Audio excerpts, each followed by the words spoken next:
Howdy, it's Kyle talking about Toronto. It's the largest city in Canada and one of the most vibrant cities on the continent.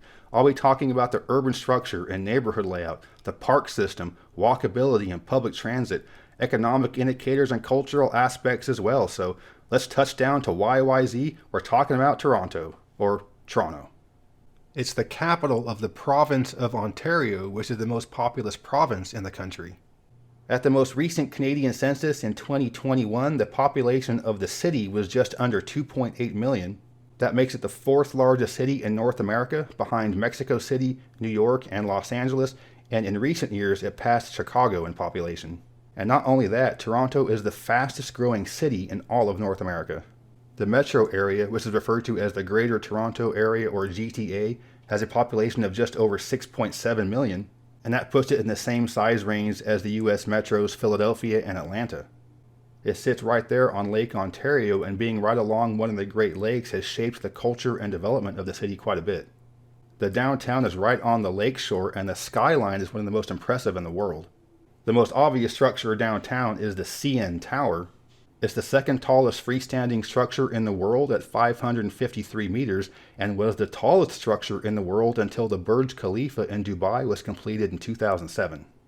But any images or drone footage of downtown Toronto is going to be outdated almost immediately because there are so many skyscrapers being constructed right now. These are my photos of the skyline when I was walking around in April 2023, and there are just so many cranes all over the place. Wherever you would walk, you would see another building going up. In fact, there are more cranes in operation in Toronto than anywhere else on Earth. Now, some of these are the same building from a different angle, but nonetheless, there are just so many new high-rises going up, and it's realistic to think that in 10 years, there might be 50 new skyscrapers downtown. And as insane as that sounds, there's already 20 to 30 being built and 20 to 30 more being proposed, some of which have already been approved. So come back in about 5 to 10 years, and the skyline is going to look completely different. And right now, what Toronto is doing, the whole rest of the world is watching. They're going all in on high-density development right downtown. More walkability, more bikeability, more public transit. As a geographic observer, I'm really excited about some of these major projects that the city is doing. Okay, so now getting into the actual downtown, there are several different neighborhoods within the CBD. Right along the waterfront, right near the CN Tower, is the harbor front, and this is one of the main touristy parts of the city. And this is also where you have the main sports facilities, and when you walk around this part of town, you're going to see a lot of visitors. Another major part of downtown is the financial district. Toronto is by far the leading financial and banking center in Canada, and this even includes the Bank of Montreal being headquartered in Toronto. But it isn't just the finance capital of Canada, it's also the high-tech capital as well.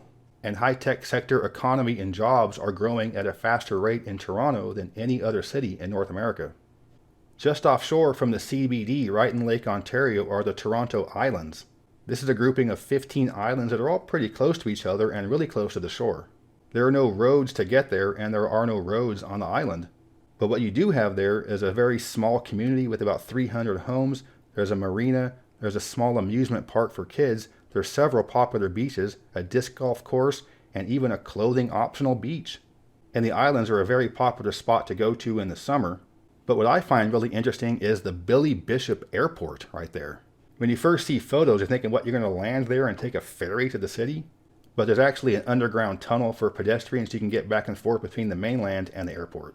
Like all other great cities, Toronto is a city of neighborhoods, and there is certainly no shortage of great ones to check out. My favorite neighborhood in the city, and perhaps my favorite neighborhood of any city in North America, is the Kensington Market area. This is an area of several blocks of a grid pattern of really narrow streets, and it's basically all just one giant multicultural market district. It started off as a largely Hispanic area with many restaurants and shops catering to those immigrants. Many Caribbean immigrants came soon after that, and more recently, many Chinese immigrants. And in fact, about 48% of the population in this district is Chinese, and about 38% speak a Chinese dialect at home. And walking around there was just a lot of fun, just a tight cluster of all kinds of shops and restaurants. I think just about everything there is a locally owned business, and there's no equivalent neighborhood like this in an American city, so not even in New York or San Francisco, DC or Houston, there's nothing like this in the US. And it did remind me a lot like a market you would find in Mexico or the Caribbean, or maybe even a Canadian take on a Middle Eastern souk. I was walking around and saw a long line of Caribbean people outside of a fish shack. So here's a nice travel tip for you. If you see a long line of Caribbean immigrants outside of a fish shack, just go ahead and get in line. But overall, all of Toronto is a very multicultural city, and it's one of the most ethnically diverse places on earth. Approximately 50% of the people in Toronto were born in another country, and just over 50% are a visible minority. And visible minority is the official term that the Canadian Census uses to define people who look different than the typical white folk. But the irony with that is that with Toronto being majority minority, white folks in Toronto are the visible minority. The part of town called Palmerston and Little Italy is where you historically had many Italian immigrants, and even to this day is 12% Italian. And even though Canada as a whole is officially bilingual English-French, only 2% of people in Toronto speak French at home, and about 9% of the population is bilingual English-French.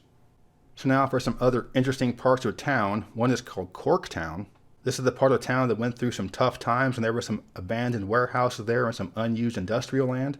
And they've wanted to redevelop or gentrify this area for decades, but it was kind of in limbo for a while.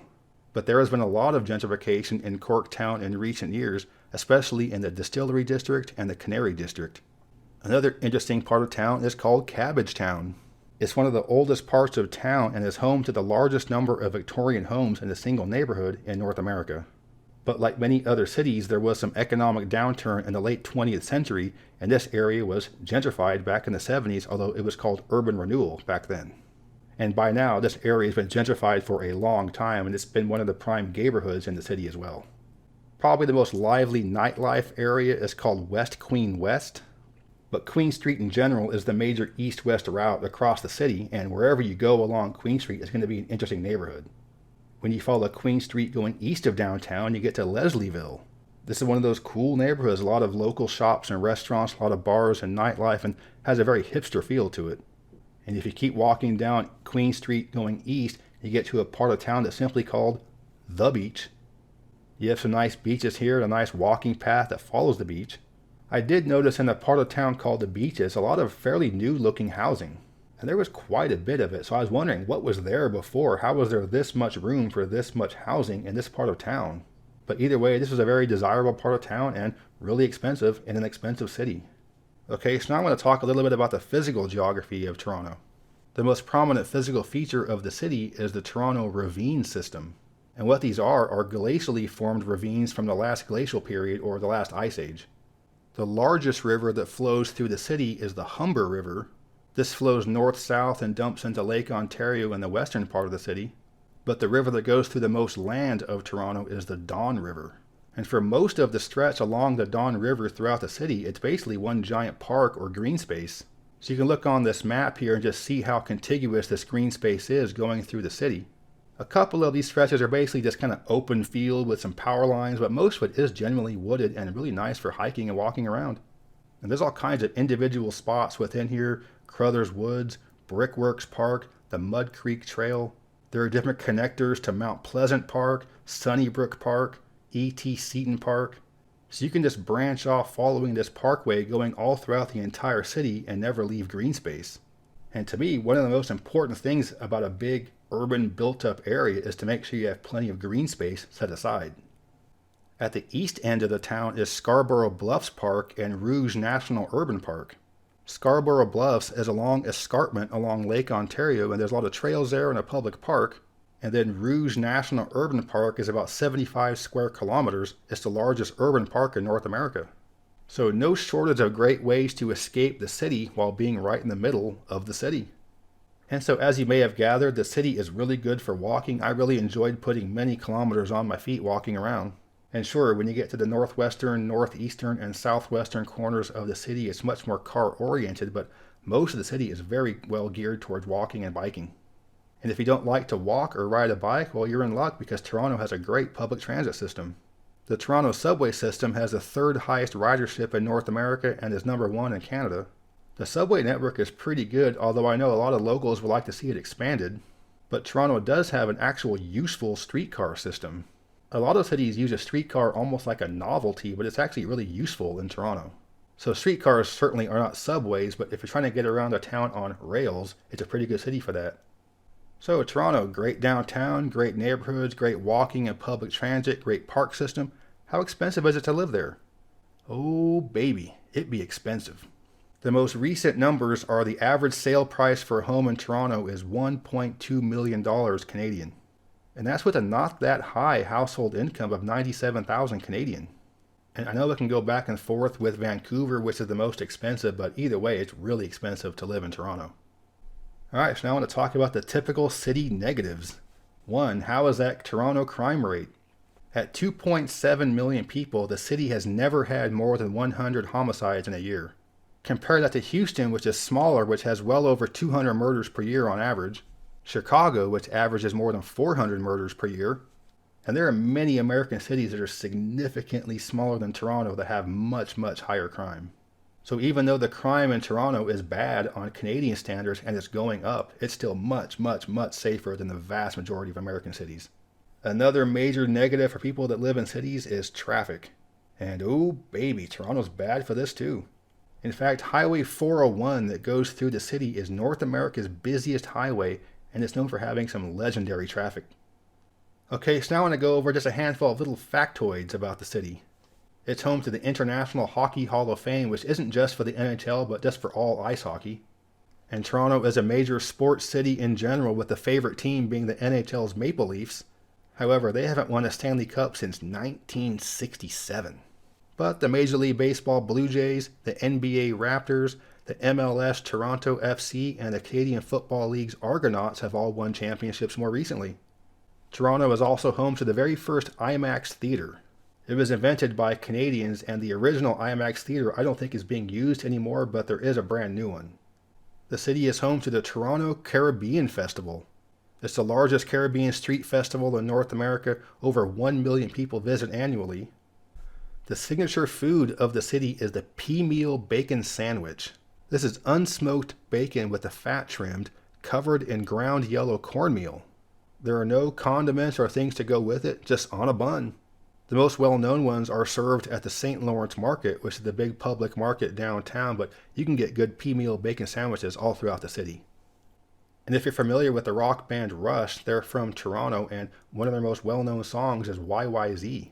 It's a really cool song, but Americans, you might be disappointed to learn that YYZ is simply the Toronto airport code. Kind of takes away some of the mysticism, thinking it's something sci-fi or whatever, but no, it's just the airport code. So all in all, I really like Toronto. It's one of my favorite cities, and I like it more than just about any U.S. city. I can see why it's growing so much, and the fact that it is a nice place is why it costs so much. And with how the city is changing so much, with rapid development downtown, all those new high-rises, who knows how it's going to be in 10 years. But for me, right now, and probably for the near future, Toronto is a great place to live, except those winters. I hope you enjoyed this video. If you did, please give me a thumbs up to let me know you approve, and subscribe to this channel if you're interested in learning more about geography from a nerdy perspective. But yeah, thanks for watching. Geography King, signing out. I'd like to give a special thanks to my superior patrons for their support.